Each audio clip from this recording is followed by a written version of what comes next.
I've been told that all children misbehave at one time or another. I'm kidding, mine do too. He's 3.5.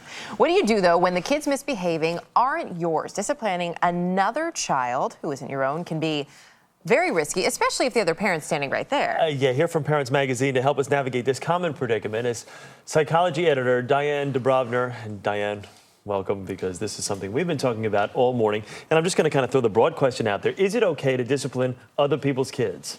It really depends on the situation. If the other parent is there, right there, it's really always best to let the other parent handle the situation. But there certainly are situations where if a child is in danger himself or is going to hurt somebody else, where you can choose your words carefully and do it in a calm way. That's the important part. Choose your words carefully, which is sometimes easier said than done. We went out and we asked some people on the street about situations that they've seen where they may have liked to step in. So we want to play some of those for you, and then we want you to tell us whether or not it would have been okay in that situation to step in. So here's the first one. Okay. The other day, I was walking and I saw my nephew being bullied by other children. What do I do in a situation like that? How can I discipline children that are not mine?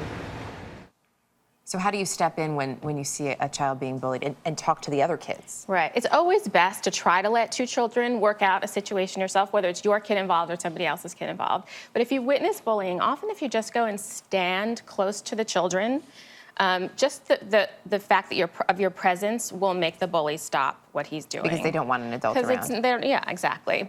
And if the situation doesn't improve or you're really worried that the other child is going to get hurt, it's certainly reasonable for you to intervene in a calm but firm way. But if it's your daughter or son and you're witnessing your daughter or son get bullied, I think this is, as a parent, this is where I would step in. And you'd want to, I don't know, not that I guess you have to be very careful because you want to grab them by the arm and be like, stop it, behave. I don't know if you can necessarily do that, but I think if your kid is in a position where they're being, picked on or something like that, as a parent, you'd want to step in. You don't want to yell at another child, and you obviously want to just try to articulate the message in a neutral way. Like, it's really good for us to share and take turns with this toy truck rather than saying, you are being mean, give that truck back, to sort of, Because then you're almost doing the same thing. Yeah. You don't want to be the bully either. All right, let's go to scenario number 2. Okay. Let's play it. Many times when I'm shopping, there are children who are yelling at their parents, calling them names, telling them what they want them to do, and throwing a fit when they don't get it. And it's disrupting my peace when I'm trying to shop. So is it okay to say something when they do that? Nope. That's an interesting one. It's off limits. As annoying or infuriating as those types of situations are, it's really better not to scold somebody else's child. I mean, let's be honest, the other parent is probably aware and not happy about the situation either. And I would also say sometimes you really don't, and this is something I don't think I appreciated until I had children. When you have a toddler, sometimes kids have bad days, and they're going to throw a tantrum. And there is, honestly, you could be the best parent in the world, there is nothing you can do about it. I mean, if you absolutely cannot restrain yourself, you could talk to the parent and say something that seems empathetic, like, I can see you really have your hands full. Can I hold something for you so you can get out of here faster? Or something that shows that you're on her side and you're not. You're not just trying to bring her down even further on that day. Or can I help you with that duct tape? Here's our final question for you about whether or not it's okay to speak up, and this is a really important one. The other day, I was at the train station, and I saw a young child leaning over the platform, dangerously close to falling onto the tracks. And I was wondering, the parents were a distance away, not paying any attention to the child.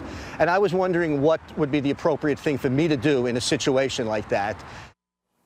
Can you grab that kid? I mean, I would want to. Sure. I mean, you could gently put your hands on the child's shoulder and pull her back and say, I'm sorry, I was worried that you were getting too close to the tracks, and just hope that the parent will be appreciative. I mean, that's her. So basically, it's when there's some danger, it's okay to step in. Harm to the child, harm to another child, but you want to step in and really just keep your reaction measured. You don't want to scare another child. You don't want to do something that's going to make the other parent become defensive. You just want to make it very clear that you were trying to be helpful. And if you do step in to say something or do something, just be prepared to defend yourself, because that parent is probably going to take umbrage with whatever action you've taken. It could be tough, but could be worth it in the end. Diane, always great to have you with us. Nice to see you. Those are some tough questions, so helpful for a lot of folks out there. Right, Rags? You got it. They've been burning on your mind.